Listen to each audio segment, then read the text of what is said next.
ನಮಸ್ಕಾರ ಸ್ನೇಹಿತರೆ, ಎಲ್ಲರೂ ಹೇಗಿದ್ದೀರಾ? ನಾನಂತೂ ಚೆನ್ನಾಗಿದ್ದೀನಿ. ಇವತ್ತು ನಾನು ರೋಸ್ಮೇರಿ, ಇದು ಒಂದು ಯುರೋಪ್ ರಾಷ್ಟ್ರದ ಒಂದು ಸಸ್ಯ ಸ್ನೇಹಿತರೆ. ಇದರಲ್ಲಿ ತುಂಬ ಉಪಯೋಗನ ನಾವು ಪಡ್ಕೊಳ್ಬಹುದು.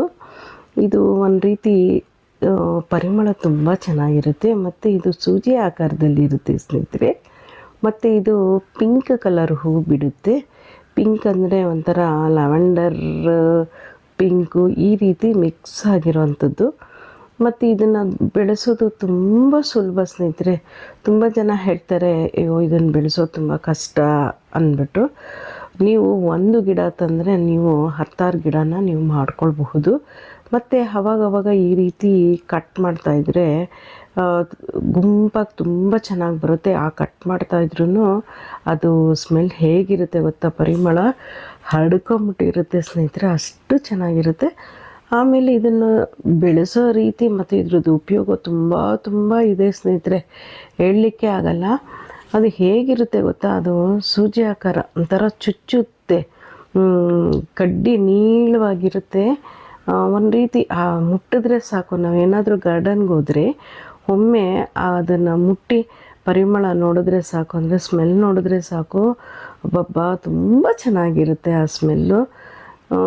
ಇದನ್ನು ಮನೆಯಲ್ಲಿ ಪ್ರತಿಯೊಬ್ಬರು ಒಂದು ಗಿಡನ ಅದು, ಮತ್ತು ಇದಕ್ಕೇನು ದೊಡ್ಡ ಪಾಟ್ ಬೇಕು ಅಂತ ಏನಿಲ್ಲ ಸ್ನೇಹಿತರೆ.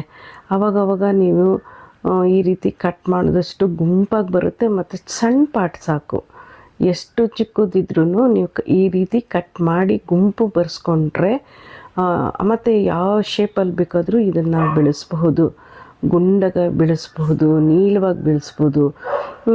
ಕಟ್ ಮಾಡಿಬಿಟ್ಟು ಇದನ್ನು ನಾವು 10 ಗಿಡ ಅಂತ ಹೇಳಿದ್ನಲ್ಲ ನೋಡಿ, ಇವಾಗ ನೀವು ಬಳಸ್ಕೊಳ್ತೀರ ಮನೆಯಲ್ಲಿ ಈ ಎಲೆನ. ಮತ್ತು ಇದು ಸೂಜಿ ಆಕಾರದಲ್ಲಿರುವಂತಹ ಎಲೆಗಳು, ಇದನ್ನು ನೀವು ತಗೊಂಡು ನೀರಲ್ಲಾಗಲಿ ಎಣ್ಣೆಯಲ್ಲಾಗಲಿ ಮತ್ತು ಪೂಜೆ ಮಾಡಬೇಕಂದಾಗ ದೀಪದಲ್ಲಿ ಒಂದೊಂದು ಎಲೆನ ಇಟ್ಟು ಪೂಜೆ ಮಾಡೋದು ತುಂಬಾ ಒಳ್ಳೆಯದು. ಗಿಡ ಬೆಳೆಸೋದು ಅಷ್ಟೇ ಎಷ್ಟು ಸುಲಭನೋ ಇದರದ್ದು ಆಶೀರ್ವಾದನೂ ಅಷ್ಟೇ ಸುಲಭವಾಗಿರುತ್ತೆ ಸ್ನೇಹಿತರೆ. ಮತ್ತು ಈ ರೋಸ್ಮೇರಿಯಲ್ಲಿ ತಲೆಗೆ ಹಾಕ್ಕೊಂಡು ಕೂದಲು ದಟ್ಟವಾಗಿ ಬೆಳೆಸೋದಲ್ದಿರೆ ಇದನ್ನು ಬಾಡಿ ಸಣ್ಣ ಮಾಡ್ಕೊಳ್ಬೇಕಂದ್ರೂ ಅಷ್ಟೇ ನೀರಲ್ಲಿ ಚೆನ್ನಾಗಿ ಕುದಿಸ್ಬಿಟ್ಟು ಬೆಳಗ್ಗೆ ಮತ್ತು ಸಂಜೆ ಕುಡಿಯೋದ್ರಿಂದನೂ ನಾವು ಸಣ್ಣ ಆಗೋದ್ರಲ್ಲಿ ಸಂಶಯನೇ ಇಲ್ಲ. ಉದಾಹರಣೆ ನಾನೇ ಆಗಿದ್ದೀನಿ ಅಂತಲೂ ಹೇಳಬಲ್ಲೆ. ಮತ್ತು ಇನ್ನೂ ಒಂದು ಒಳ್ಳೆಯ ಉಪಯೋಗ ಅಂದರೆ, ದೀಪಕ್ಕೆ ಒಂದೊಂದೇ ದಳನ ಹಾಕಿ ನೀವು ಆ ಪರಿಮಳನ ಅನುಭವಿಸೋದು ಅಲ್ಲದೆ, ಈ ದೀಪಕ್ಕೆ ಎಣ್ಣೆನ ಒಂದು 5 ಬಗೆಯ ಎಣ್ಣೆನ ಸೇರಿಸಿ ಒಬ್ಬೊಬ್ಬರು ಒಂದೊಂದು ರೀತಿಯ ಎಣ್ಣೆನ ದೇವರಿಗೆ ಹಚ್ತಾರೆ, ಅಂದರೆ ದೀಪ ಹಚ್ಚೋದು. ನೀವು ಬೇಕಾದರೆ ಅದರಲ್ಲಿ ಈ ರೋಸ್ಮೇರಿ ಎಲೆನೂ ಸಹ ನೀವು ಬಳಸ್ಕೊಂಡು ದೀಪ ಹಚ್ಚಿ ನೋಡಿ, ಆ ಪರಿಮಳನೇ ಬೇರೆ ಆಗಿರುತ್ತೆ ಸ್ನೇಹಿತರೆ. 5 ಬಗೆಯ ಎಣ್ಣೆ ಆಗ್ಬೋದು, 3 ಬಗೆ ಆಗ್ಬೋದು, 1 ಬಗೆ ಆದರೂ ಸರಿ. ಅದರ ಜೊತೆಯಲ್ಲಿ ಈ ರೋಸ್ಮೇರಿ ಎಲೆನ ಹಾಕಿ ದೀಪ ಹಚ್ಚಿ ನಿಮ್ಮ ಮನೆಯ ವಾತಾವರಣ ತುಂಬ ಚೆನ್ನಾಗಿರುತ್ತೆ, ಹೇಳೋದರಲ್ಲಿ ಸಂಶಯ ಇಲ್ಲ ಅಂತ ಹೇಳಬಲ್ಲೆ. ಮತ್ತು ಇದು ರೋಸ್ಮೇರಿ ಹೆಸರನ್ನು ಯಾಕೆ ಈ ರೀತಿ ಕರೀತಾರೆ ಅಂದರೆ, ಇದು ಯುರೋಪ್ ದೇಶದ್ದು ಅಂತ ಹೇಳಿದೆ ನಾನು. ಯುರೋಪ್ ದೇಶದಲ್ಲಿ ಇದನ್ನು ರೋಸ್ಮೇರಿ ಅಂತ ಕರೀತಾರೆ. ಇಲ್ಲಿ ಕನ್ನಡದಲ್ಲಿ ಹೆಸರಿದೆ, ಅದನ್ನು ಹೇಳಿದ್ರೆ ಯಾರಿಗೂ ಗೊತ್ತೇ ಆಗಲ್ಲ. ರೋಸ್ಮೇರಿ ಅನ್ನೋದೇ ಪ್ರಚಾರವಾಗ್ಬಿಟ್ಟಿದೆ. ಕನ್ನಡದಲ್ಲಿ ಹೇಳಿದ್ರೆ ಇದು ಯಾವ ಗಿಡ ಏನದು ಅಂತ ತುಂಬ ಜನಕ್ಕೆ ಅನಿಸುತ್ತೆ. ಆದರೆ ರೋಸ್ಮೇರಿ ಅನ್ನೋದೇ ಹೆಸರುವಾಸಿಯಾಗಿರೋ ಈ ಯುರೋಪ್ ದೇಶದ ಗಿಡ ಇಲ್ಲಿ ತುಂಬ ಚೆನ್ನಾಗಿ ನಮಗೆ ಉಪಯೋಗಕ್ಕೆ ಬಂದಿರೋ ಕಾರಣ ರೋಸ್ಮೇರಿ ಅಂತಲೇ ಎಲ್ಲರೂ ನಾವು ಕರಿತೀವಿ. ಅದರದ್ದೇ ಹೆಸರನ್ನು ನಾವು ಪ್ರಸಾರ ಮಾಡ್ತಾಯಿದ್ದೀವಿ ಅಲ್ವಾ. ಆದರೆ ಕನ್ನಡದಲ್ಲೂ ಮುದ್ದಾದ ಹೆಸರಿದೆ. ಆ ಹೆಸರು ಏನಂದರೆ, ನೀವು ಕೇಳೋಕ್ಕೆ ಖುಷಿಯಾಗುತ್ತೆ ಆ ಹೆಸರನ್ನು. ಅಷ್ಟು ನೀಳವಾಗಿರೋ ಈ ಕಡ್ಡಿಯ ಪರಿಮಳ, ಮತ್ತು ನಾನು ಈ ರೀತಿ ಬಿಡಿಸ್ತಾ ಇರ್ತೀನಿ ನೋಡ್ರಿ, ಆ ಪರಿಮಳ ಹೇಗಿರುತ್ತೆ ಗೊತ್ತಾ?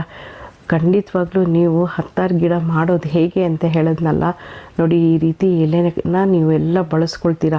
ಏನು ಮನೆಯ ದೇವ್ರ ದೀಪ ಹಚ್ಚಲಿಕ್ಕಾಗಲಿ, ಕುಡಿಲಿಕ್ಕಾಗಲಿ, ಅಂದರೆ ಸಣ್ಣ ಆಗಬೇಕಂದ್ರೆ ಕುಡಿಲಿಕ್ಕಾಗಲಿ, ಇಲ್ಲ ಅಂದರೆ ತಲೆಗೆ ಹೇರ್ ಆಯಿಲ್ ಸಹ ಮಾಡ್ಕೊಳ್ಬಹುದು.